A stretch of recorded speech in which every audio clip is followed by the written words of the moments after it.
Good evening. Welcome to our village board meeting. I'm going to begin the meeting this evening with a pledge to the flag. Will you join us? I pledge allegiance to the flag of the United States of America and to the republic which stands one nation under God, indivisible, with liberty and justice for all.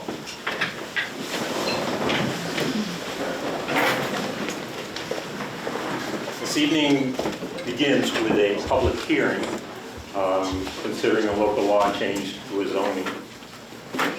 And right after we have proof of publication, I just want to lay out a few ground rules. Welcome everybody here. I'm glad you're here. Anybody who wishes to speak to the board, we need you to come forward to the mic, give us your name, where you live, those protocols so we can record it.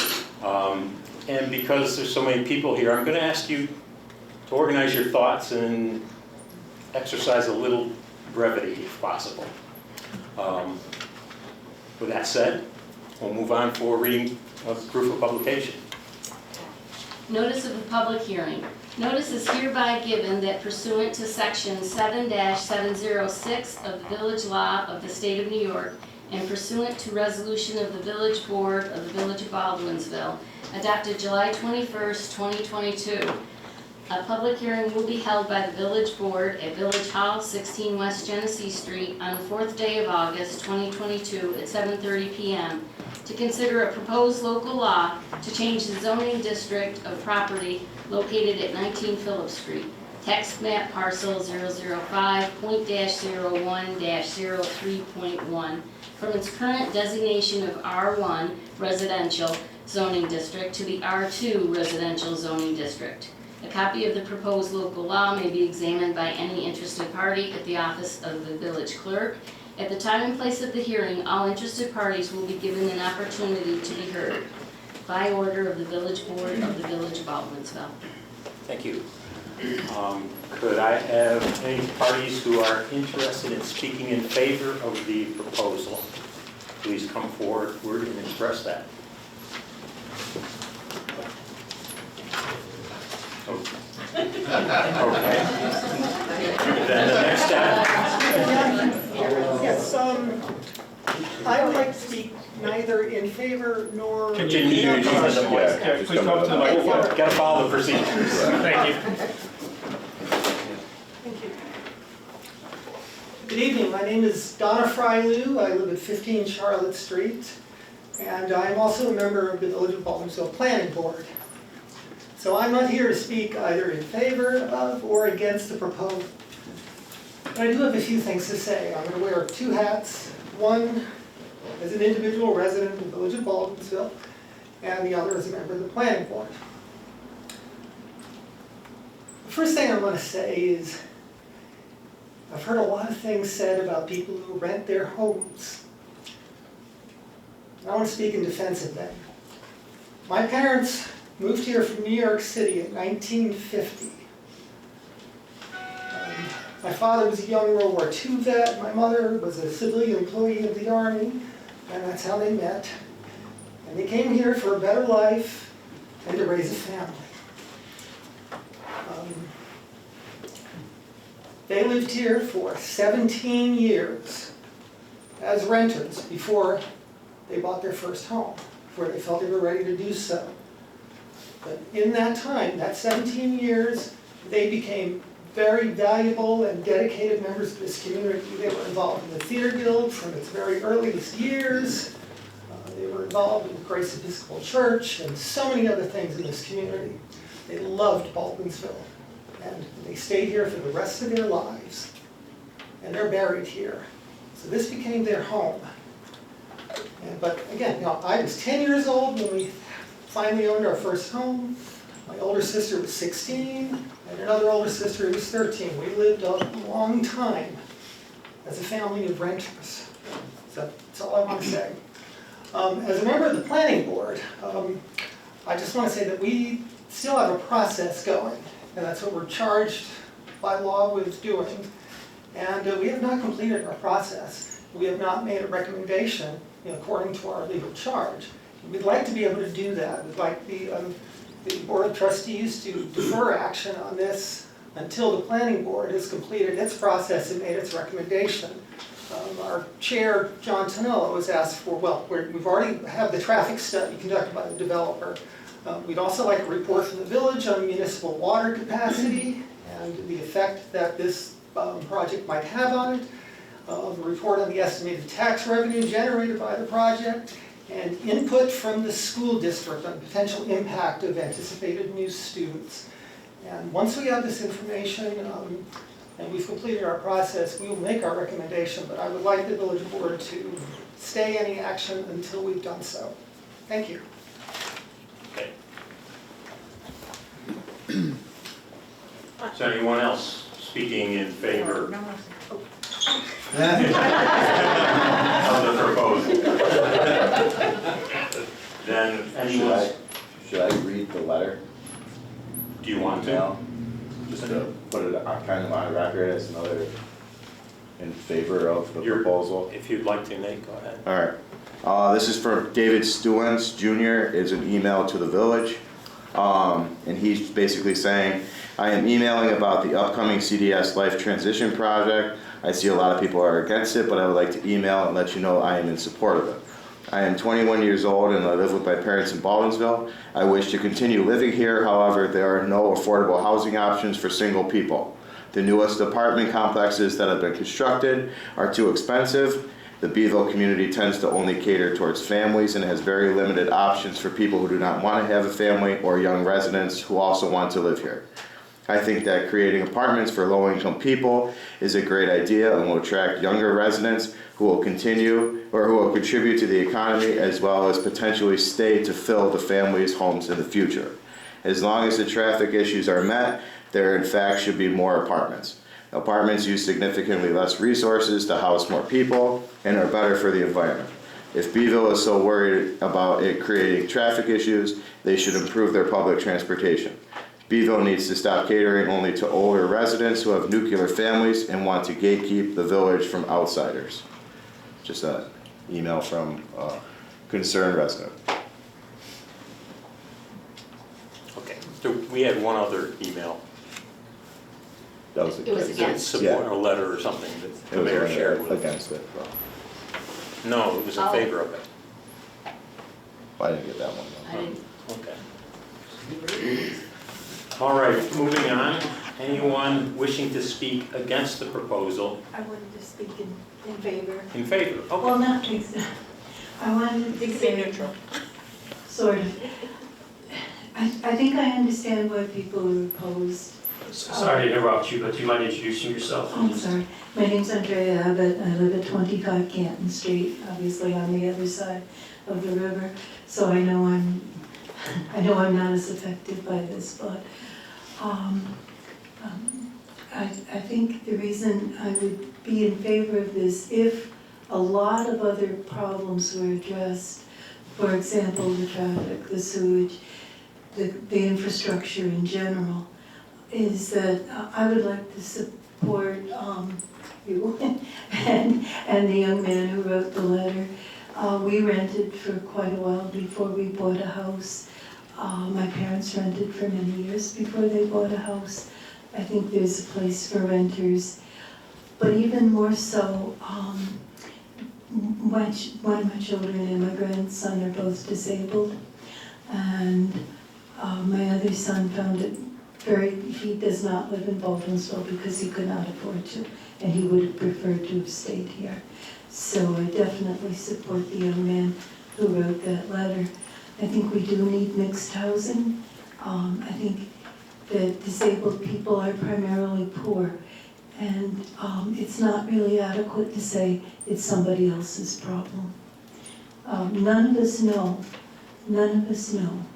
when we could become disabled or when a loved one could become disabled and could be looking for the very kind of help that this agency seems to provide. I also admire any agency that is willing to address these issues, and I think that this is something the village should really consider seriously. Thank you. Anyone else wishing to comment in favor of the project? Then I would invite anyone who wishes to speak in opposition to the project to come forth. Hello, it's me again. I'm Sally, I live on Mechanic Street. And my concern is that they're taking an R1 zoned property and changing it, they want to change it to an R2. People bought homes in the area believing that to be an R1 zone. And to change it to an R2 gives them, they don't have to stick to the parameters. They can change it like they did at Legacy. It's supposed to be senior housing. Now it's not senior housing. So there's the water, there's sewage, there's traffic. But it's also the basic premise, we're just going to change it. And it's like, why should that happen when there's a lot of issues involved that are going to be impacted?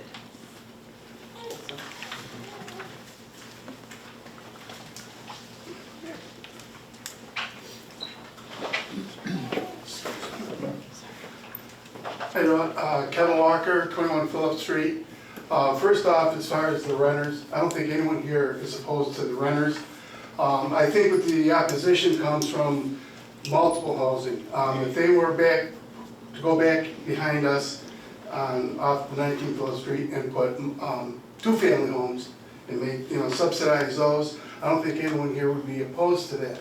It's just the idea of the 140 apartments, traffic that goes with it, the amount of people, it would be, overwhelming. Anyone that lives here knows that there's times it's very, very difficult to get through Baldwinsville at any, certain times, or to try to get out of the traffic, and it could be very dangerous. So again, I don't think anyone's opposed to the renters. It's just we want to make sure that the zoning on 19 Phillips Street remains the same. That's it. And we've all we're basically all going to say the same thing, it's just the traffic, the sewer, and basically everything that she had just mentioned. That's all I got. Thank you.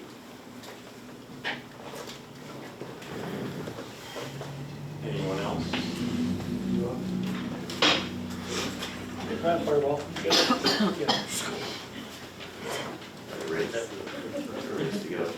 Linda McIntyre, I live on Spruce Street. And right now, Spruce Street is like a racetrack because of the dairy being there. And the people start at the end of our street and speed all the way down the street. It's very dangerous. It's an older neighborhood, older people. I'm one of the younger ones in that street, believe it or not. And most of them can't even get in and out of their driveways because of the traffic and the speeding on the street. Pine Street is a neighborhood street with many kids that play by the road, ride their bikes on the road. They have basketball hoops there. You want to put 140 apartments that are going to empty out onto Pine Street. You can't even get in and out on Oneida and Genesee as right now at peak traffic times. I can sit for 15 minutes just to get off my street. The older people have a horrible time. Right now, we fight trash every day from people going to the dairy and dropping it out their windows or walking by and dropping it in our yards. I have to go out every single day and pick up trash because of what's going on in the neighborhood. To add 140 more apartments to that area, and I've lived there 46 years. I won't even want to stay there, and I'm 70. I don't want to have to move. But with the traffic and the number of people that are going to be there, it's going to be impossible. And even worse for the older people that live in the neighborhood.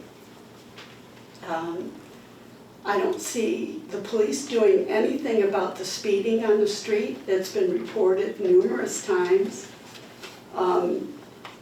I yelled at someone to slow down the other day, and they came back and verbally abused me for asking them to stop speeding. It's a continuous, if you say anything to anybody walking by or throwing trash in the yard, there's verbal abuse. Nothing's happening to stop that, and it would be 140 times worse if you put those apartments down there. And with the liquor store and the dairy there, it's just going to attract them to come that way. So I am totally against it. And if you'd like to read emails, I did email the same thing to the email address saying that I was against it. Thank you. Yes, we have your email here too. So read it. Richard Pfeiffer on the corner of Pine in East Oneida, so I will be affected. And I keep hearing it's 140 apartments. So 140 apartments means 200 to 250 cars that will be fighting to get past my house every day. So that I see as a problem. I know Tri-County Mall, when it was tore down, it was X amount of apartments were supposed to be put in, and I don't believe that has been built out all the way yet. They've done the apartments over on Lock Street. We keep putting, like people are saying, we're not against renters in town. I don't believe anybody is. But it's nice to have lower income housing for people. There are places in Radisson, you've got the places out on 31 that are for that were built for that reason. But it's just, like we're saying, they change it from R1 to R2.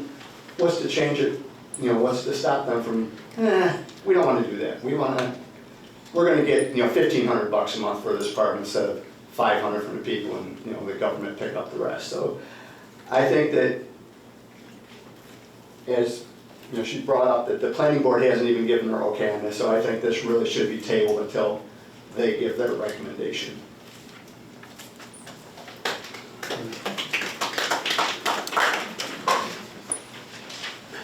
John Vandenberg, 12 Mechanic Street. I have been a volunteer fireman for Baldwin for the last 40 years. My biggest issue is Route 31 and coming down into the village. Now, I work at state DOT, so I take 31 to 41. And if you got a line on a Friday afternoon, and I have seen the cars that are lined up from the fish fry all the way up to probably Curtis Ave. Now, what I'm thinking, and I'm doing this from a safety issue, traffic, yes, of course, safety issue. Now, if you got somebody hauling Heine wants to get into the center of Beeville, and for whatever reason, and I know he can tell you, if you're not paying attention, and I pulled bodies out of cars quite a few times, if you're not paying attention, it's going to be a hell of a rear-end collision. Now somebody's going to get hurt. And I'm thinking that way. Now I know this was a long time ago, but whatever happened to doing that bypass for Beeville? That kind of just... They didn't have money. Yeah. Did they? Funding disappeared. That's typical. I know you probably can't review that or go back to that, but it'd be a hell of an idea to try to get back to that and maybe get some of the cars off of 31, let them go around the village, and maybe we could avoid a hell of a wreck. That's my concern. I'm not really in favor or opposed, no, be yay or nay. I'm thinking of a safety issue. And I've pulled too many bodies out of a car because somebody just wanted to be stupid and in a hurry. That's going to get bad. You also have the tractor trailers that come out, take a right. And I used to drive truck for 20 years. I also understand that they're on a time delay. Now that doesn't make it right for them to be ignorant and hammer down. But if you get one of them coming down the hill, and they're not paying attention, and that line is right there to where Oneida Street cuts off, it's gonna be ugly. That's all I'm saying. Thanks.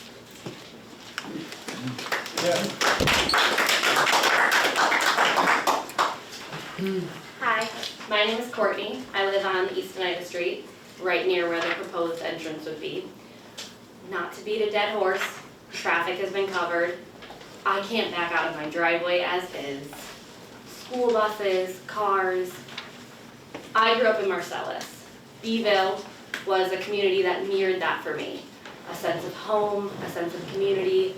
You can go to Sal's and you know people there. You can go to Pizza Man and you know the bartenders. There's one back there, she's one of my best friends. For me, it is about family, it is about community. I have no issues with renters. I'm 27. We bought our house, I was 24. So to speak to the man who was 21, it is doable. This market, maybe not so much for buying a home. We got in right before the market exploded. As far as renters, there are apartments. Candlewood Gardens are my neighbors. I have no issues with renters whatsoever. There are apartments right there. Can those not be expanded upon? Can that not be part of the proposal? My biggest issue is I own 2 dogs. We don't have a family. Our family is me and my fiance. As of like 3 weeks ago, he was my boyfriend. But we're very happy. We love Beeville. For us, for me, speaking alone, walking my 2 dogs on East Oneida Street, I love being able to do that. I've been nearly hit by cars at least 4 times in 6 months. Cars go up and down that street like there aren't any laws. And speaking on the traffic as is, there's already multiple times the cops have to go out there and put up the speed sign. Add in 140 apartments, and as the gentleman back here did state, 140 apartments doesn't mean 140 people. It means 280 people plus kids in the schools, plus cars. I mean, again, not to beat a dead horse on the traffic issue, but has there been any proposal to counteract that? Are we reintroducing the bypass? Because as is right now, there is a multitude of issues stemming from the traffic. Add in water, the schools. You know, we want to build a family here. Baldwinsville has become our home. I am a full Baldwinsville convert. I drank the Kool-Aid. I said I'd never move out here, and I did. I love it. But my biggest issue is I don't see a future here if we continue to, the zoning, I mean, I don't mean to come from a heartfelt perspective. You guys have to take in laws and regulations and truly look at the zoning issues. But we did buy a home with that zoning being what it is as is. You know, changing it changes our lives and our trajectory, and if we want to build a family in Beeville, and that's coming from a young couple, you know, we have multiple perspectives here, and I appreciate all of them, but I wanted to add in the perspective of a young person working and living and trying to build a family and a future in Baldwinsville, and these apartments do weigh heavily on that. And I understand you have to take a lot of stuff into consideration, and I just wanted to be one of those pieces, so I thank you all.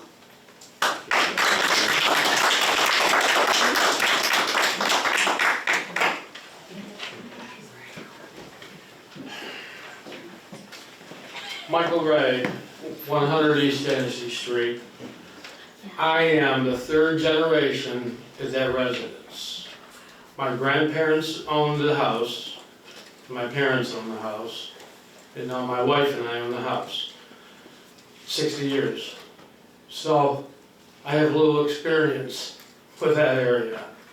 I'm not against expanding and making things better. But we have to address the problems that we've had for many years, not just with traffic.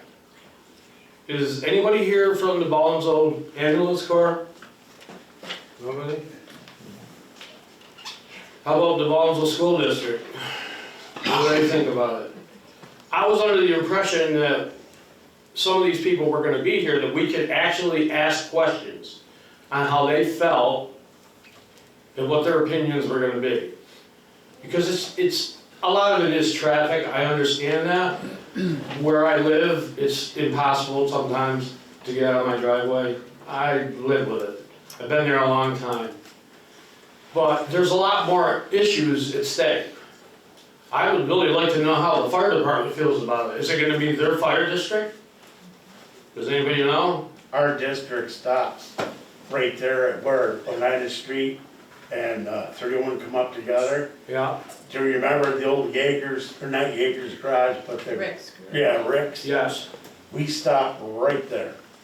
So then whose fire district is it? Cold Springs? Yeah, that'll be Belgium's. But we do have a mutual aid with them, Exactly. so. So we're gonna stretch these agencies like the police department, the ambulance corps, the fire department, we're gonna stretch them even further by doing this. And another point I'd like to bring up, I haven't heard any tree huggers. Where are they? I'm very familiar with this land because I used to play on it as a kid. Let me just answer one quick There's a thing. letter. We had, this was referred to the Syracuse County Planning Agency, and they have posed those questions, and those will be researched. That's part of what the planning board addresses. This board doesn't. See, But it is environmental things have been brought up, water supply, sewer, you gotta get permitted from Onondaga County, you just can't hook into sewers. The water supply in town, at least where I am, has got to be 100 years old. It's very old. I've had to deal with flooding issues like you can't believe.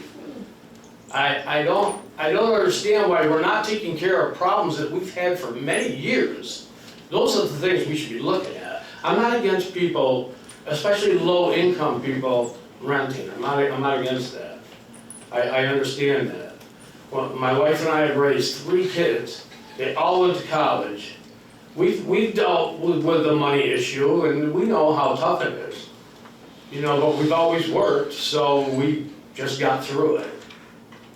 But this is a big step. And for me to say, well, I'll just move, it's not going to happen. It's not going to happen. I just, you know, I don't know what the next step is as far as you're concerned, or the developer. I thought the developer was going to be here. So did I. Was the developer supposed to be here? I don't know if it was supposed to. Give It's not the required. opportunity. The developer did say at the planning board meeting that they would attend this hearing. Okay. That's about it. Thank you.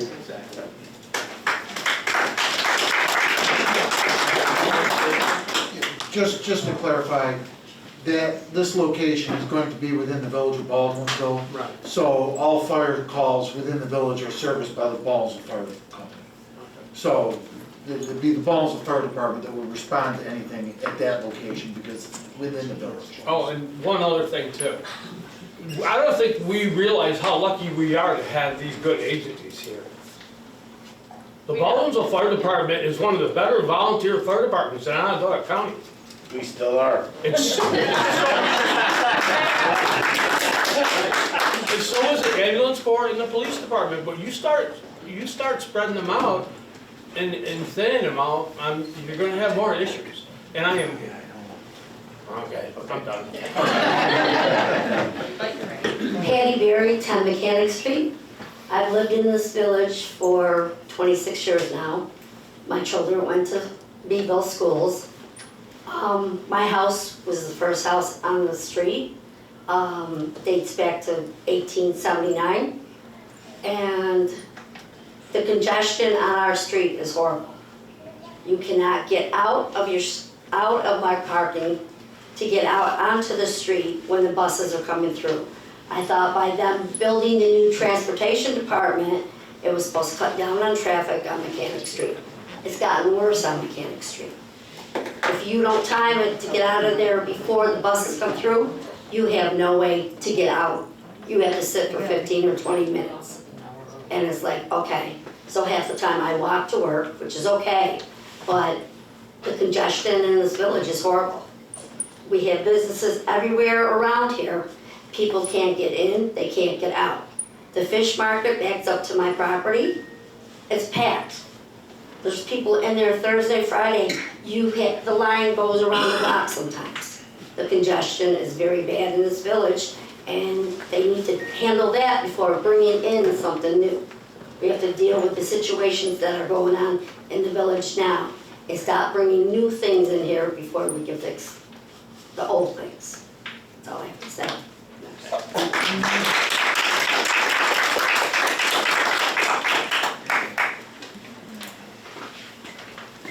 Hi, I'm Andrew Nolan. I'm at 97 East Oneida Street. I have the privilege of having two of these streets, Oneida and Phillips. While we talk traffic, we talk about this. I know Kevin actually didn't mention, he already has a front row enough seat to the noise coming from the high school that he wasn't looking to make it any closer, because that noise reverberates right down through there. The removal of any trees and such, it gives us much closer that, you know, I actually tried camping the night of the graduation, and those fireworks went off till about 10:30, and that was unexpected, but it's very loud from, you know, regardless of whatever's going. One of my biggest concerns, and it was just touched on, but I kind of want to hit home. I was expecting the developer to be here. I've met him multiple times, talked with them afterwards multiple times to really get an understanding of their intention. And they really want to, they say they want to partner with the community, they say they want to connect it to the community, this whole proposal with sidewalks and different things and amenities. The fact that they're not here, to me, speaks volumes that the lack of, you know, how much they really want to invest into this town.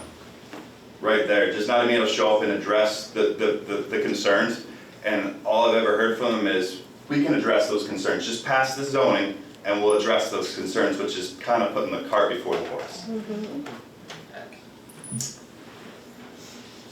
Safety-wise, we talked traffic and it changes Baldwinsville as a whole. We were renters actually over in Village Green, you know, part of Baldwinsville. We were here until we bought our house just over 10 years ago now. You know, young, really young. Like, I think I was 24, my wife was 21. We were able to make it happen. We have a lot of apartments. In the last meeting, I think Greg had brought up how many proposals there are. Baldwin's not hurting for housing. They're not hurting for apartments. There's so many proposed, there comes a point that I think we all have to ask this town. It feels like to some extent we're at quite the crossroads of how full do we want the town to be. There is a point where people get into the ethics of it. Is it all right to say we're pretty full and it's okay? We have what we have. It's great to know that we have such a desirable place. I mean, I think it speaks volumes to what's been done in this town by yourselves and your predecessors to build Baldwinsville into what it is. Not to be a gatekeeper like the gentleman said, but there comes a point where just because it's good doesn't mean it's best. Thank you.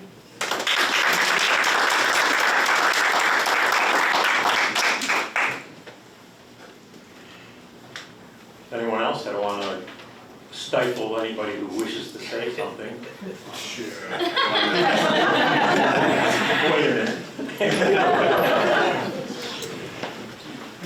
Hello, this is Johnny Cash. I'm just kidding. My name is Nasser Masrouri. I live in 12 Phillips Street, which is pretty close to Andrews and God, everybody here pretty much. I wanted to address what this lady said over here. I'm sorry, I don't know your name. As you probably can tell, I am not white. I lived in Eastwood, East Syracuse area. When married, just had a kid, worked at SU, and it was a beautiful place. It was a quiet place till the renters moved in. And again, as you can tell, we were happy. Our kids used to go out and play. Suddenly, within a few years, we kind of closed our doors once dusk hit, and nobody would go out because the vacancy was just beyond belief. People used to get beaten up outside of our house. This is what renters do. I'm sorry again, you probably think I'm racist for saying this, but take a good look. As that gentleman said, Baldwinsville is a place that we chose because of school and peace and quiet. You know, the traffic has kind of changed, peace and quiet, but still, schools are doing great. And if we are planning to bring Eastwood and East Syracuse into Baldwinsville to be more accommodating, to be more inclusive, the little village that we have, which is just amazing. If you see at Friday, Saturday nights, people walking everywhere, the music going on from school and everything. And pretty much people know each other. We have this small little village that is just a gorgeous, beautiful jewel right here. Once you bring 140, and I think there's more coming, it would change the disposition of this place, and it would make it what Eastwood has become. It would make it what the corners of Syracuse, where I used to live, has become. A lot of folks like us ran away, rented, and then bought little places so we can be away from those places for some peace and quiet, and some God's grace, because this is how a home should feel like. Please don't screw this up. Thank you.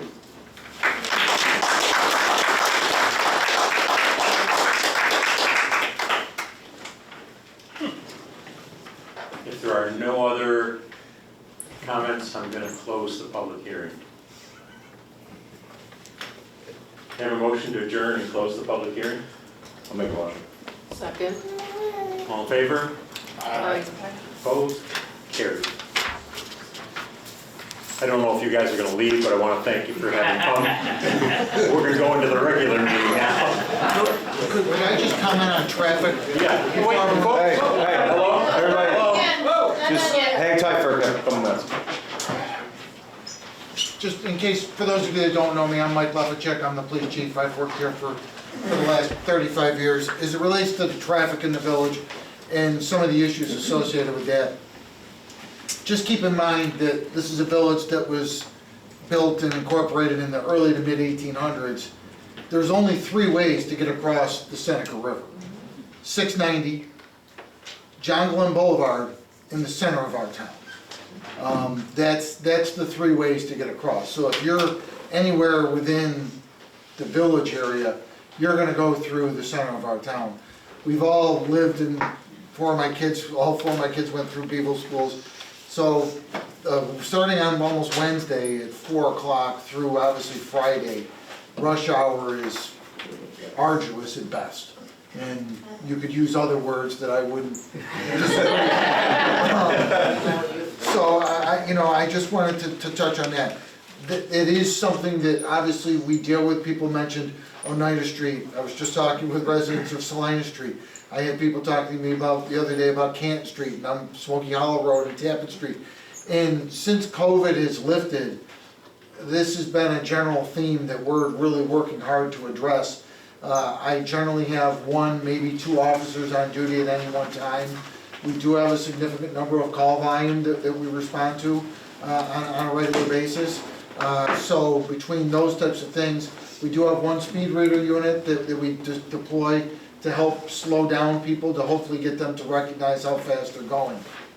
As it relates to Spruce Street specifically, I certainly sympathize there, because Spruce Street was a fairly quiet, not heavily traveled street, and then development certainly changed that for the residents there, there's no doubt about it. Our vehicles going 40, 45 there, I've sat there myself, they're not. But 30 or 32 or 34, the speed limit's 30. They're really not going much over the speed limit, and that is it in my opinion too fast for there? Yeah, it is. I'll certainly talk to my patrol lieutenant, we'll come up with a plan to try and bring some attention to that, to slow some people down. But I don't want you to think that we're immune to this or not recognizing the traffic issues that we have. Again, this is a village, you know, the four corners, if you look at some of the pictures in the hallway there of vehicles parked up and down the street, you know, on even south of the four corners. Those are days gone by with the amount of traffic that we have come through this community. And you look at the developments that have occurred both on the north and south side of the river. It's significant. So I'm not certainly speaking in favor or against this project. I'm just really responding to what people had to say about traffic and the related issues. It's something that we deal with on a daily basis at the police department. So, yes. Do we have any ability to change things like on Nida Street with all the traffic? I've counted as many as 19 school buses in a row with no vehicles in between. Can you change some of the speed limits, like down to 25? You know, going from 30 to 25 is really not gonna have much of an impact there. Or stop sign. And, well, here's the other thing, under the DOT regulations, you're not supposed to put up stop signs to quote-unquote slow traffic down. Now, I can tell you there's a number of places in this village where years ago that was done. Curtis and Brooks, Canton and Grove, just to name two off the top of my head. And there's others, you know, I'm not gonna go around the village and name them. But those issues are there. You know, we're looking at one particular street of moving to 25, but that's River Street. Very, you know, lightly traveled, houses are very, very close. It's a unique street in the village. That's really the lowest that we can go in this village because of that. So, you know, again, it becomes an enforcement issue if you've got these speed limits. I've only have limited number of resources to deploy throughout the village to enforce these types of things as well. And if you're overboard on signage, then it becomes signage that people don't follow. So, you had your hand up, Ann. What about, lights, the street lights? Is there any way to put more street lights up? Like traffic lights, yes. you mean? Well, on the state routes, the state DOT controls traffic lights. So. Look at me. So I can tell you that we just went through a process where our treasurer, Mark Baker, when his grandchildren addressed this board about a year ago, talking about 48 in Brown Street, the crossing there, and the issues associated with that. And it just so happened that a few days before that, I had been in the town of Manlius, had seen some very nice crosswalks that the state DOT had put in there, and had already started the process to find out how we could get those involved. Well, we just found out about a month ago that there's 3 locations in the village that are going to get those, right in front of the library, Oswego and Brown, and down at Marble Street, by our amphitheater where a lot of people cross. But that took a year to get that done. Well, I'm talking about for the traffic, not just for people walking. I understand that, but I'm just telling you what the process associated with that is. State DOT handles anything on state roadways. Okay. And how do we get a hold of them? This light out here, when you're going from east to west, I've never counted more than 9 cars go through that light. That's not very many cars. Can that be changed? Not by me. I also think we're starting to discuss traffic patterns as a whole, identifying a multitude of issues in the village, whereas we're kind of talking about this proposal. Yeah, no, I don't want to get There's a lot of off. issues at hand that might need to be dealt with based off this meeting alone before we look to rezone a district that will bring more issues. I just wanted to respond, since a lot of people talk about I totally traffic. understand. I felt while everyone was Trying to bring here, us back. before you ran for the door, I just wanted to have a chance to talk to people. I appreciate you staying here. Thank you. Exit now.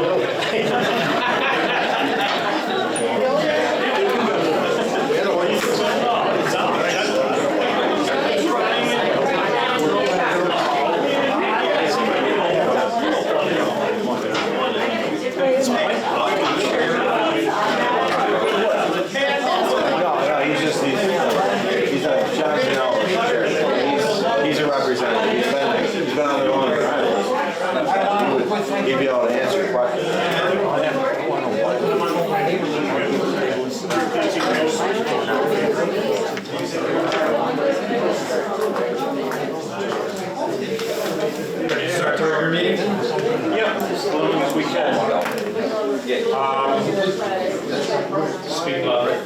trying to find it.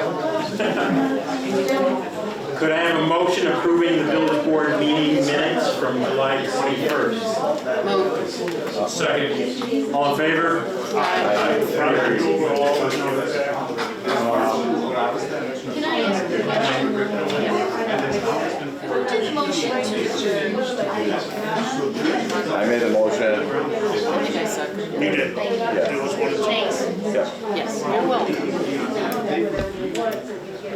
Any of the public in attendance wish to make comments on the agenda? Well, yeah, we're done with the public hearing. If there's something else, okay. I wasn't going to, but. I just don't want to go back over all the. We're not going to there. You're talking in a silly question. Excuse me. If you're in the public, they can please stop talking so that we can hear, or leave the room. If I give you just introduce yourself, I'm not. Yes, I was just wondering, Why don't you just introduce yourself? Your okay, name. Michael Lucas, 10th Line Street. How you doing, Eric? I just wondered, has there been any word about Mr. Alberici in the Lock Street? All these houses he was supposed to build after the apartments. It was supposed to be done 3 years ago. Looks like a war zone. I wish Chuck was here. Because he has talked to him. Yeah. It's been just He lingering. was impacted by a lot of the supply chain issues that Yes. faced a lot of people. His plans were to be starting up again. Yeah. The last I knew, but I don't have a date. But I also understand that he also pulled permits to build houses at the top of the hill when during this. I'm not positive, that's just things I heard. But I worked through COVID, our company, did HVAC and AC for grocery stores. I worked in hospitals and state buildings and grocery stores. Yeah, we waited a couple weeks for equipment, but we got it eventually. And I was just wondering when he was going to start it, because I'm sure Eric doesn't care to see it when he goes around the corner. And he's got kids that all you have is an overgrown lot with varmints, gravies. So I just was wondering if he could be nudged to fulfill his promises. Yes. Okay, thank you. How about Mechanic Street, the house? The house on Oh, the that- corner of Mechanic Street, the one that The burned. house on the 2 corner years of ago? Mechanic and Genesee that got burned Had 2 the years fire. ago. It's just kind of hanging there, ugly. Eyesore. Eyesore. needs to be here for that. Yeah, we need the codes. We'll bring it up. Yeah, I know. I can call him on it too, but seems like he's got hands tied on certain things. Which, because he can only do so much legally. I'm not aware of our codes officer having his hands tied. Well, I'm just saying that he asked about, His because, response was that he could not force him to remodel the house. I don't care if he remodels the inside as long as he makes the outside pretty. It's an eyesore. what she said. Okay. All right, thank you. Thank you. A new issue, huh? Yeah, it's a new old issue. Kevin Walker, 21 Phillip Street. In regards to Phillip Street and the tractor trailers coming down Phillip Street.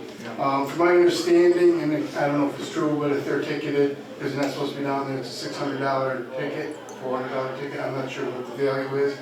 But you can roughly make about $6,000 a day on that road alone if we actually ticketed those guys for coming down that road. The road's not designed and built for the tractor trailers, and I'm telling you, easy 10 or more tractor trailers come down that road. We had a friend that used to live across the street, he's moved away now, but he's had to replace windows from the vibration of the tractor trailers coming down the road. So I was just wondering if we're looking for income. Here's Where are the they going? Yeah, that was. I'm just Well, curious. what's happened, so here's what we've done there. I have no idea what the fine amount is, but it's nowhere near that. It's a violation of the village code. Okay. Those tickets are not $600. I'm not familiar with Judge Hewlin ever charging that much for a fine if someone's found guilty of that. What we have done is I detailed one of our officers to meet with county DOT personnel, as well as the town Lysander highway superintendent, to hopefully get some signage up that's better than the signage that's presently there, which there's not much of, to get vehicles, as they're coming off of Brundage Road, or coming out of some of the other places there, to turn right and get them up towards Henkel Boulevard, so that way they can take Henkel over to 690 and to address that issue, because they're coming south, Bruce, to answer your question. They're coming into the village that way. So mostly. One of the other issues is that, as I've talked to a couple of over-the-road truck drivers, these are not repeat people coming to Beeville. They're, dispatched here from Indiana or wherever. Apparently, to have a GPS for a large rig or a bus or something, so like you don't hit the bridge on the parkway, one of those costs about $1,200. Many of the truck drivers are not buying those, they're just buying the regular GPS units that you can pick up for $99, which are fine for your truck or my vehicle or anything that we might drive, but certainly not a tractor trailer. Because the $1,200 ones tell them to stay off of 5-ton weight limits or overweight bridges or low bridges and those types of things. That I can't control, but we can try and get up some better signage. I know this was brought up, Lieutenant Lockwood was here at my place a few weeks ago. He used that analogy of the parkway. They've got an awful lot of signs there, but people still just keep driving in there. It's an issue that we certainly do deal with. And what we find is almost on every occasion it's somebody from a long ways away from here who is simply following their GPS. Now, I'm not making excuses for them, because I certainly sympathize with you folks living there. We've talked to the transportation directors at the various places there to try and get them to educate the people coming in and out of there to not make that left-hand turn.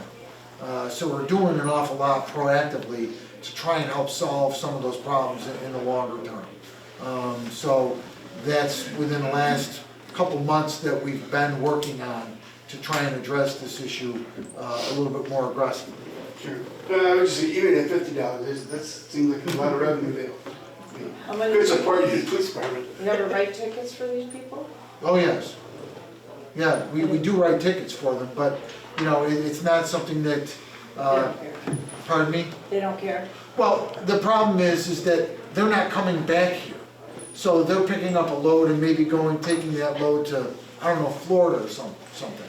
And then they're going from Florida to Texas, and Texas to Illinois. I understand. They're not, it's not like these are people that make this same route every single time.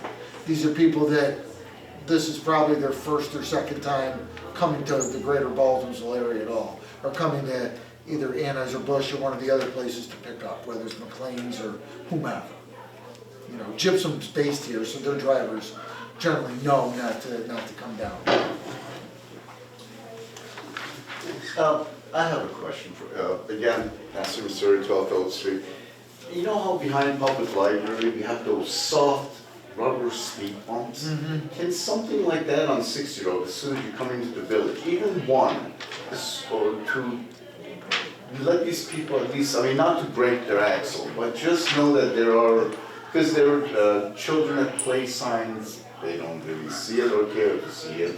But something like that, just one at the beginning to get their attention. If they're flying the other way, if they know there is one that is coming, they wouldn't be going 50 by the time they get to their house, Yeah, can the Department of Transportation allow you guys to do something like that? Because I know we do it behind the public library, and they're not really a killer of a bump.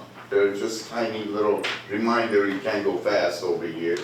Can we do something like that on 60 Road to see if... The short answer is no. You can't put speed bumps on a public roadway. The library is... Like the temporary ones? No, the library is a public parking lot, there's a private parking lot. So you can't put speed bumps on a public roadway. So good faith is all we can depend on.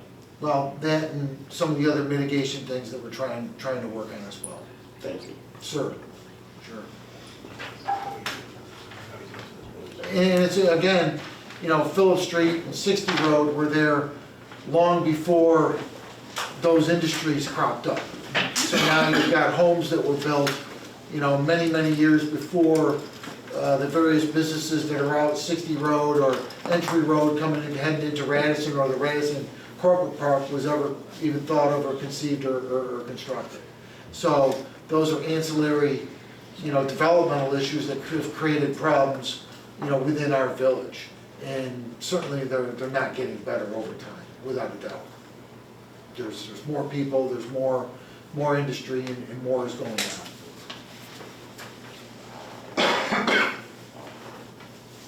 Okay, moving along to trustees' comments. Start with Megan. I will stick to the agenda. Okay. Mike? Agenda's fine, thank you. The agenda's fine with me too. Agenda, thank you. Nate? And I will stick to the agenda. Also, turn this over to Mr. Mayor for his comments. Thanks, Bruce.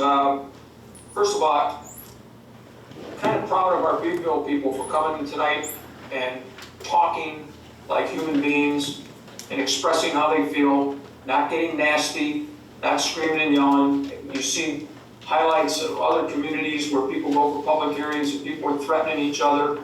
I think it says a lot about our community that people can come in and talk, ask questions.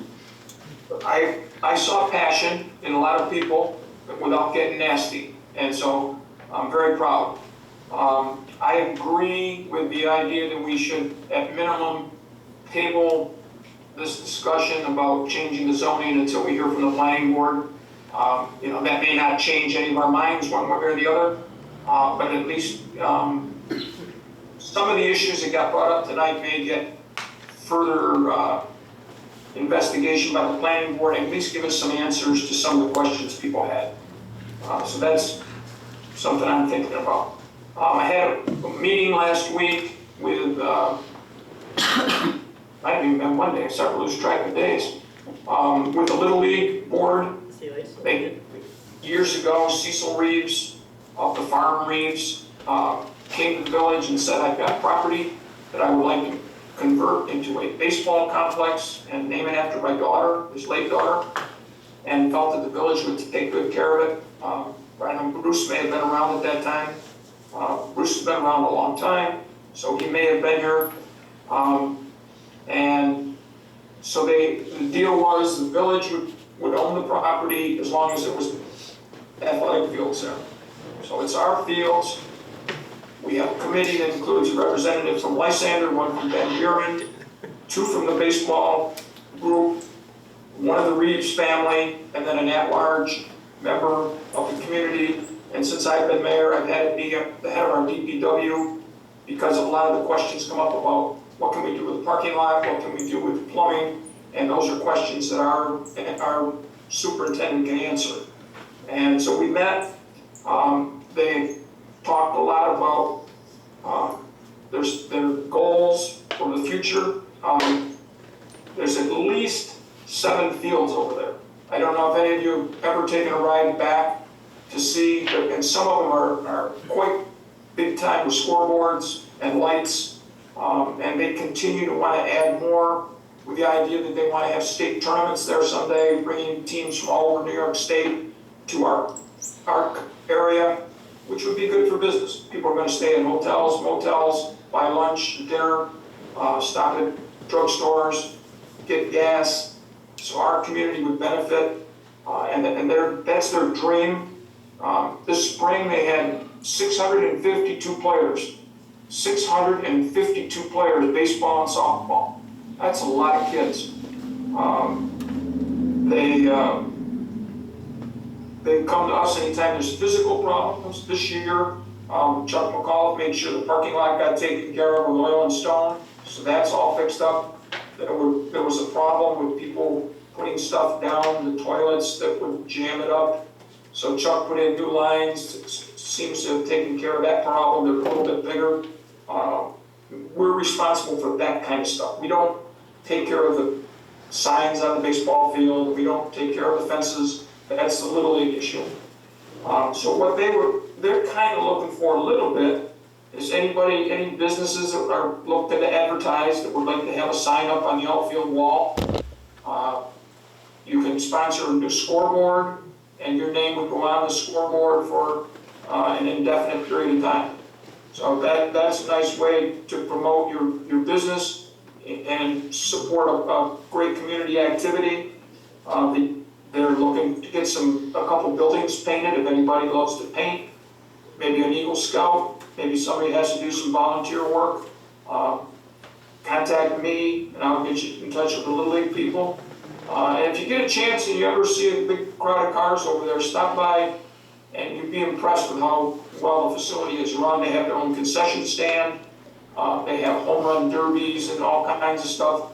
I'm very impressed with the way they run their program, and according to them, our high school program the last 3, 4, 5 years has been very, very successful, and all the kids that are playing in that program came through this Little League program. So it's become a great feeder for the high school, and some of us grew up when you were lucky if your team gave you a hat, and most of the time they didn't. These kids get uniforms, they have fenced-in fields with scoreboards, some of them with lights, Field of Dreams. It's a great jewel in our neighborhoods, and ask people out there to think about what you can do to support the Little Leagues. Somebody had asked me, how do we know where there's things to do in the community? I said, well, we do need a communication system. We need a calendar of sorts, but I will tell you that you can go to Shacksboro, and there's things going on in Shacksboro, including a great little concession stand where they sell Baldwinsville type items, books that have been written about Baldwinsville. Go to the library, there's programs there all the time. And if you're a senior, make sure Canton Woods is on your list. All kinds of activity every day. That's just a few of the things. But again, I've talked to people about creating a calendar of some sorts. We've talked about it before. It looked like we were going to do something years ago through the library. And I will say that what happened is people said, well, here's, for instance, you have the Memorial Day parade, you have the Christmas tree lighting, that type of stuff. And a couple of restaurant owners were there who wanted to list their specials on Wednesday nights and Saturday nights every week in the calendar. Well, then all of a sudden we're going to have 700 items per week, and it's going to be too cumbersome for anybody to find stuff they need. So it kind of got bogged down, but I've talked to Shelley Hoffman, I guess my sister who's involved with PAC-B, that PAC-B is considering a weekly calendar of events. So if anybody hears about it and wants to get involved, it would be a great asset to our community. And finally, I need to schedule an executive session for personnel issue. So I put that on. Otherwise, thank you for the time. So that's item E. Under new business. Yep. Okay. Moving on. Oh, you're done? Okay, moving on to our department heads. Yeah. Our attorney. I'll stick with the agenda. I just would make one comment, and that is that we've been negotiating the lease extension on the cable tower, and that's ready for the next meeting. So in 2 weeks, that'll be on the agenda, and we'll get that resolved. So that discussion's been going on back and forth. Other than that, I'll just stick with the agenda. Thank you. Village clerk. I just wanted to remind the audience to check out our website. There's a lot of information, good information on the website. If you're interested in knowing what's going on Paper Mill Island, it would be listed on the home page or the calendar. And the address for that is? www.baldwinsville.org. Thank you. And that's it, I'll stick to the agenda. Okay. Mr. Treasurer? Yeah, I just got a couple of things. Number one, second month in a row you got your financials right off the bat, so stick to reviewing them. Any questions, make sure you ask me, feel free to ask me. As another former treasurer of this village likes to say, it's the most important part of running the village is understanding the finances. So I'm a little biased, obviously, but That's the first thing. Second thing is, I did have a meeting with Marty Masterpole today, the county comptroller, and his leadership team spent 2 hours with me. Mostly the conversation was about ways that the county can help the village and what they can be as a resource to us, and there are a number of ways that they can help, mostly me, in the financial role, and to, you know, number one, answer questions, clarify state guidelines, things like that. They have a ton of accountants on staff there, more than happy to help. And then the second part was ways that we can collaborate with them. And I think the primary thing is that they had already arranged a treasurers and controllers group that meets every couple of months down at the county. And it's all the treasurers and controllers from like the towns and villages around the county. So that would be a huge resource also. It was a great meeting. And that's kind of it. I am going to jump off kind of and become a taxpayer really quick about the traffic issues for the folks on East Oneida Street. I live up on Oswego Street, upper Oswego Street, off Oswego Street, and there's a phenomenon that goes on for all of us who live up there, and that is when we want to go east, there is almost no way to get through the village at certain times of the day except to go out East Oneida Street. And it's not, I know as somebody who drives out that way what it's got to be like for you guys, because we all have to go out that way, and there's hundreds of cars that have to turn at Oneida and Oswego and go that way, because you can't turn left at the Four Corners. If you get to Virginia Street, you can't turn left out of Virginia Street just because you can't get out, and you can't get out of Palmer Lane. Most of the time, you can't make a left out of Palmer. So it's East Oneida to Mechanic Street. That's like John Glenn Boulevard for us. And when the woman earlier who lives on Mechanic Street came in and made those comments, I was like, you know what? I'm one of those guys. I don't do 40 down her street, but I get what she's saying. Totally get it. So If I'm going to the post office, you don't even do that. You come down North Street. Well, right, and I don't think a lot of people, if you're way out like at Giddings Crest or Indian Springs and all that area, you come out to Oswego and come in that way. I don't think you come down 370, maybe you do, but, you know, so, I feel your pain. We use Oneida Street because we live on Salina, and it's impossible coming in from Radisson to make that left. So we go up Oneida and up Mechanic. And when I'm going out 31, I go East Oneida to Phillips Street and I turn right on Phillips, because when I get to East Oneida or East Genesee, it's a clean 90-degree left or right. It's not that angled pullout up at the end, which you can't, half the time you can't see. So, Not to drag this on, but if you could ever find a video clip of Mark turning left in Baldwinsville, that's a gem. Making a left-hand turn. It's got to be on YouTube somewhere, right? From another stage in my life. He also folds a fitted sheet pretty well too. Just giving you guys a head up. Moving on to the senior center.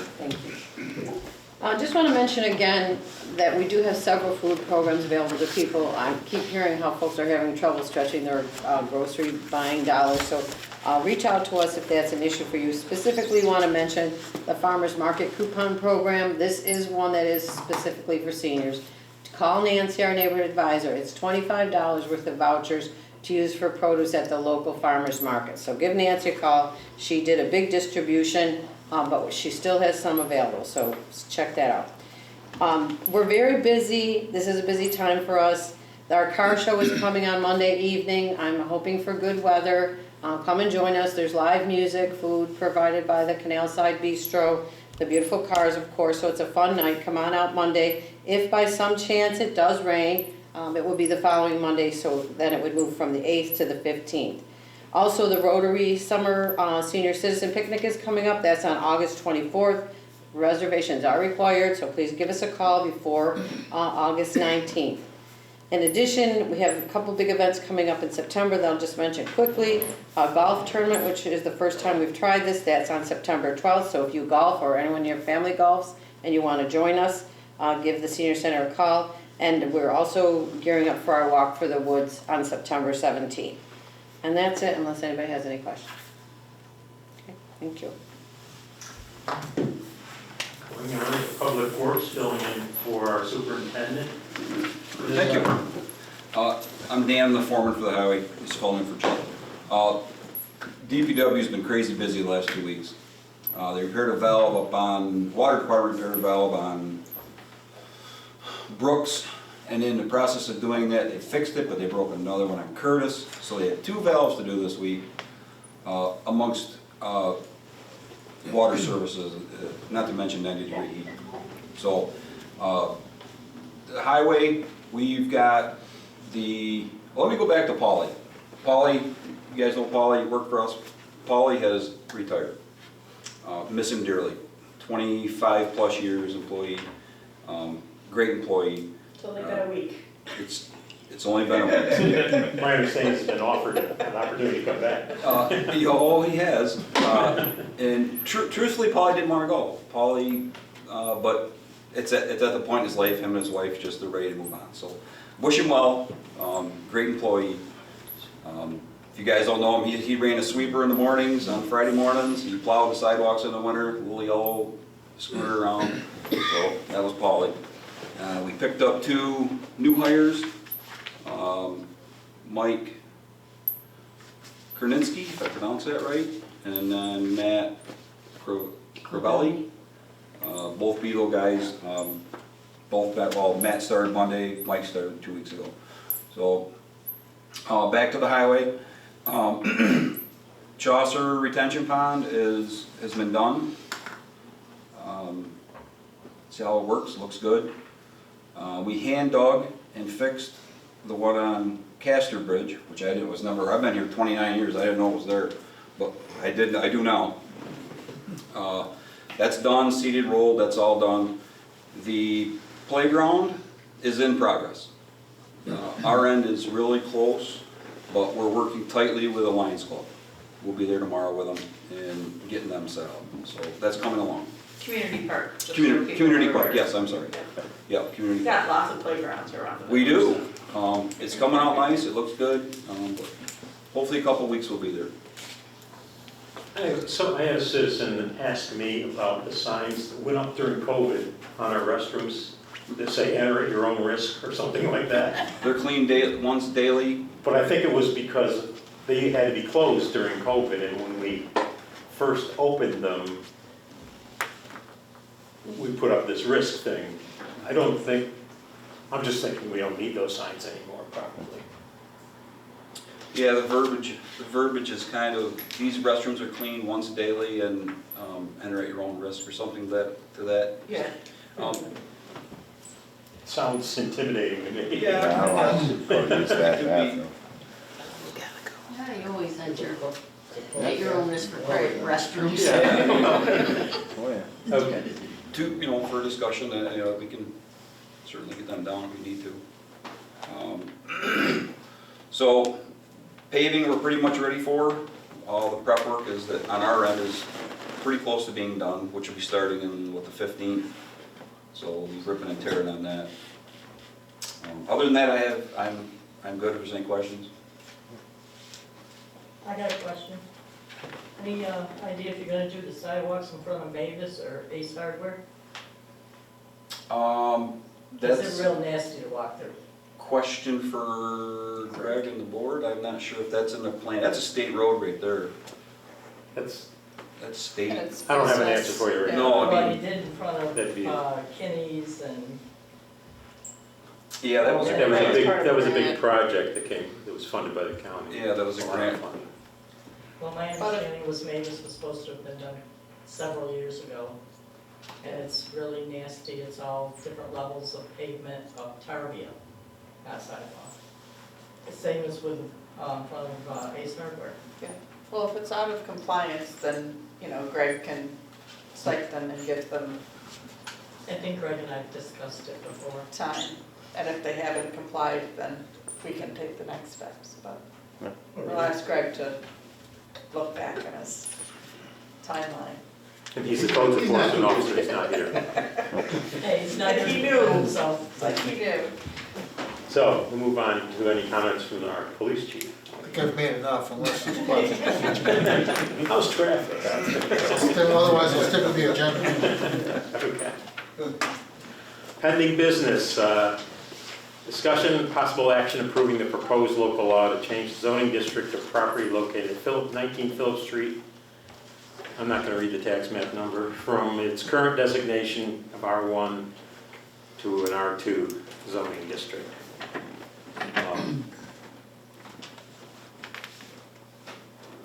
Anybody have any comments?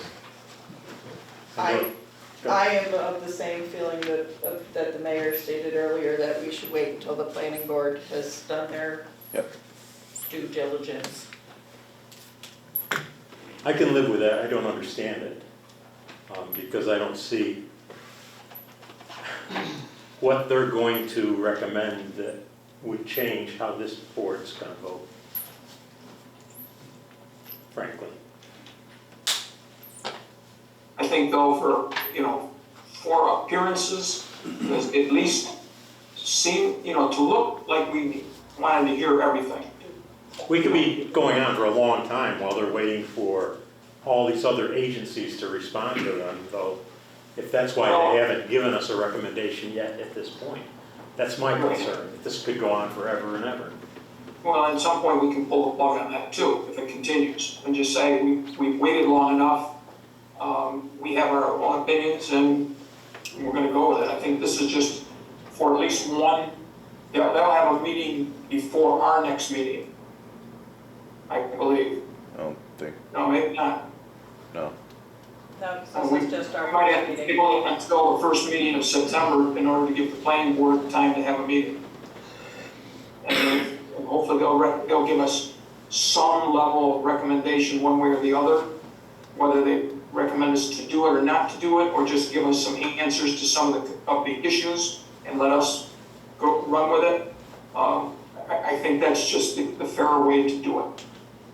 That's my opinion.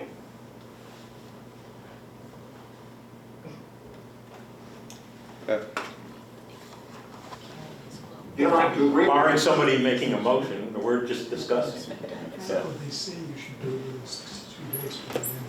I don't want to see it drag on for months. It very well could. Yeah. Could we put a Yeah. time limit on it? Can we do it to first meeting in September? Do we have any Well, the- time The restraints? village I law guess? talks about 62 days. Once a public hearing is closed, you're supposed to make a decision within 62 days. So 2 months. Yeah. The difficult part for me is I believe I know what the vote will be. And we're going to make the developer, if they wish to move forward, come back with a different alternative. Or they're out of business. And I don't know why we delay just to be polite to the planning board that didn't get their homework done. Now I'm going to get crucified for that stuff.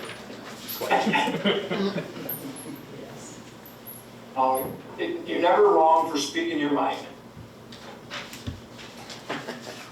Yeah, you haven't hit, stones haven't hit you. Well, I think if we've got 62 days, we're this far down the process. Let's figure out what our last meeting is within that 62 days and say that's our deadline. And then that way the planning board's on notice that they need to have the answers for us in order for us to consider their input or not. I don't disagree with you at all as far as, do I think that what they're gonna tell me is gonna change my mind?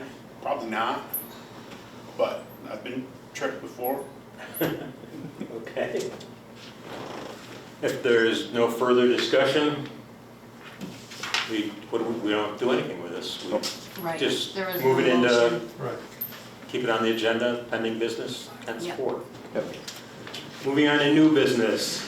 Discussion possible action regarding the budget modifications to authorize the use of American Rescue Plan Act, fondly known as ARPA, funds for the purchase of police equipment. I'll move it. I'll second. Any further discussion? Everybody remembers what the police chief proposed to us? Yep. Okay, all in favor? Aye. All opposed? There you go, chief, there's some good news for you today. Well, it wasn't bad news earlier, but I do appreciate the board's consideration, certainly Mark's and the committee's guidance, the finance committee. I appreciate their due diligence, and this will be truly beneficial to the organization. And both of these things have a life expectancy probably longer than I'll be the police chief, so that will be the next chief. I'll be on the board. Be the next chief's problem to, not problem, but just, we'll certainly have a plan in place, but life expectancy most things are probably a decade, so. Okay, very good. Item B, discussion possible action regarding budget modifications to the operating budget for expenses resulting from operational variations and from the village's participation in the Main Street Grant Program. Any discussion? Everybody got information from Mark? Got anything you want to add? I mean, it's saying, Sure.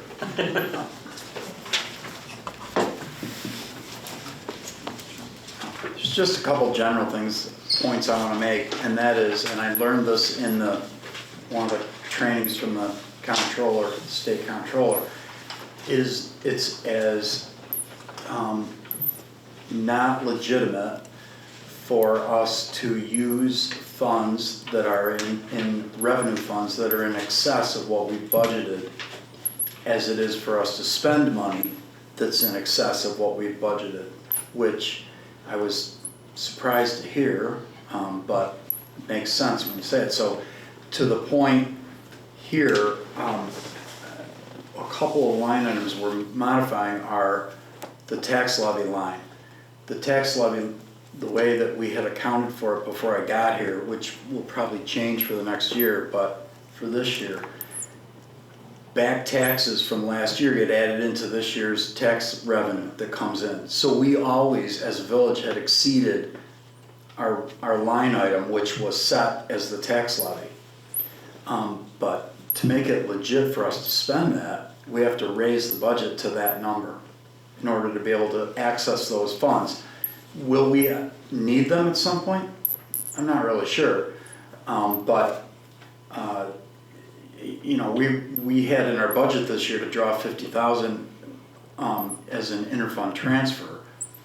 Maybe we won't need to do that if we have budgeted up enough and the expenses are within budget and under control. So as far as and that, you know, that kind of works for a couple other things in there too, where we raise some penalty on taxes, things like that. The Main Street Facade Grant Program, that's like dollar for dollar for the most part. When a merchant completes their renovation and it gets submitted to the county and they come and inspect it and it gets approved, we get the money, we turn around and pay the merchant, reimburse the merchant. There have been some expenses that came out of the village's pocket, most notably the sidewalk in front of Kinney's. And that is parked in the Main Street Facade ledger line right now, while Chuck and Louise and I and probably the mayor talk about the best place for that to land, and then we will modify the budget further going on. But that was our portion of a match we needed. That's correct. To receive Yes. the other funds. And we're waiting. It looks larger on paper right now than it will end up being, because the owner of the property down there is going to contribute some money also to reduce that expense to the village. And so it's just kind of a carrying thing right now. As far as the modification process, we're going to do this every month probably. We're going to have some mods to do every month, and there'll just be a few.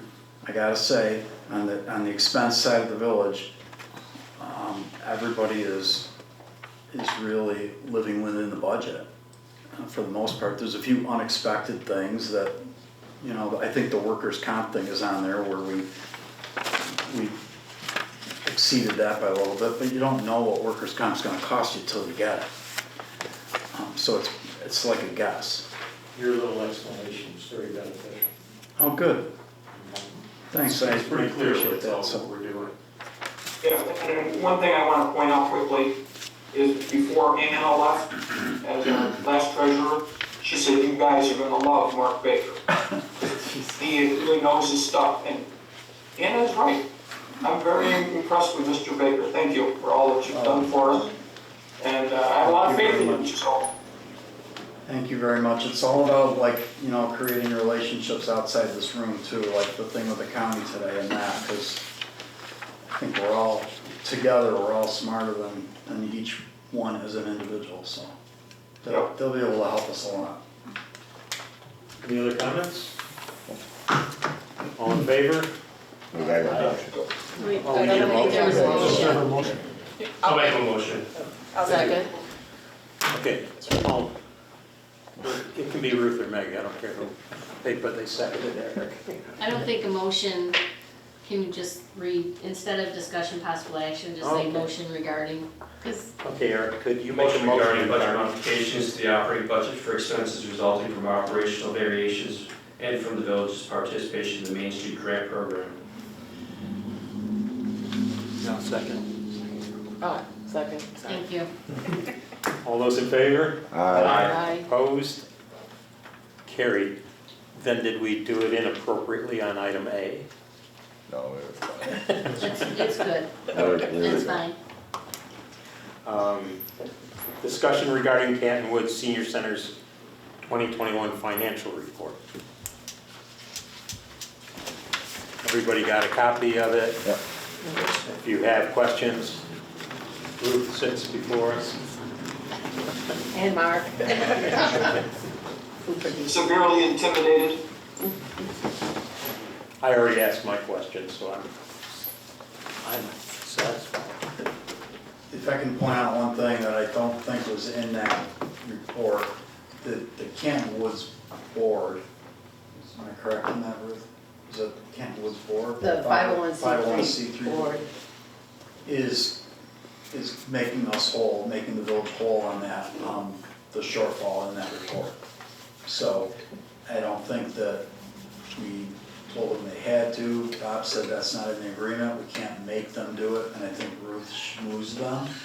And, so kudos, because Good job, Ruth. Let's just say they were presented with this There you go, Ruth. information and invited to act on it if they so chose, and they did elect to do so.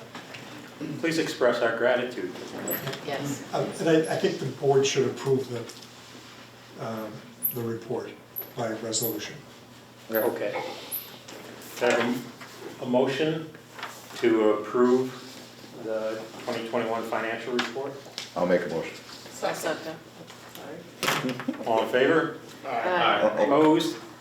Carried. It is always disconcerting when you see a red deficit line.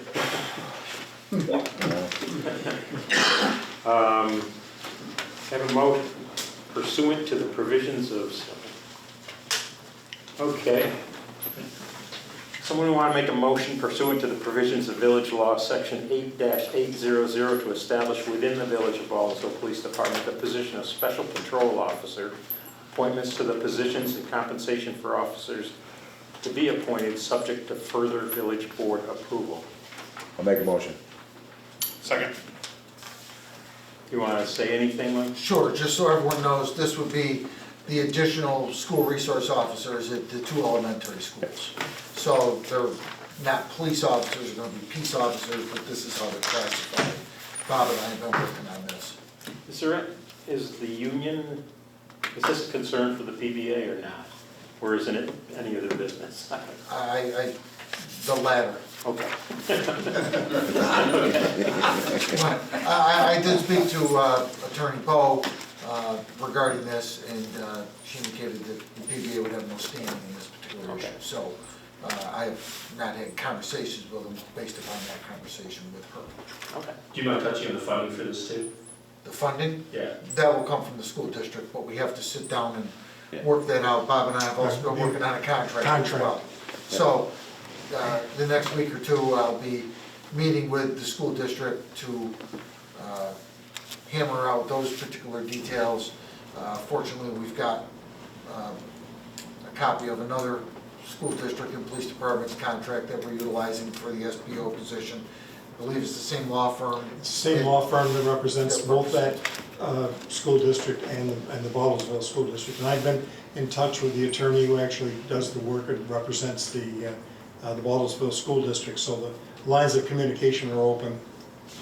And I do have two individuals interested that the board is very familiar with to fill these positions when the time comes for that as well. Right. I'm hopeful to have this by the start of the school year, but I just don't know if that's all going to occur within the next 2 weeks before the board meets here. So we'll sort that out as we get closer to things. Very good. You know, there's only so much you can do in a limited amount of time as it relates to. We have to now, Mo and I have to send this down to personnel, have them create the positions on our roster, all those types of machinations. And they're running a little behind. Yeah, but we'll reach out to the commissioner there and hopefully we can push that through. I know the sheriff's office is doing this, other agencies that I was just tonight talking with people about this very issue, so. Very good. Yeah. All in favor? Aye. Aye. Opposed? Carried. Moving, item E is an executive session, so, I make a motion to move into executive session. I'll second that. and could I ask the mayor who he wishes to attend said session? Chief Leffington. Okay. And, Gotta and our All in attorney. favor? Well, just to inform the people out there, if you're not familiar with the executive session, this is your invitation to go home. Okay. You're so smooth. Thanks for coming. Have a good evening. We still need to vote. We now can vote. Aye. Aye. I'm gonna take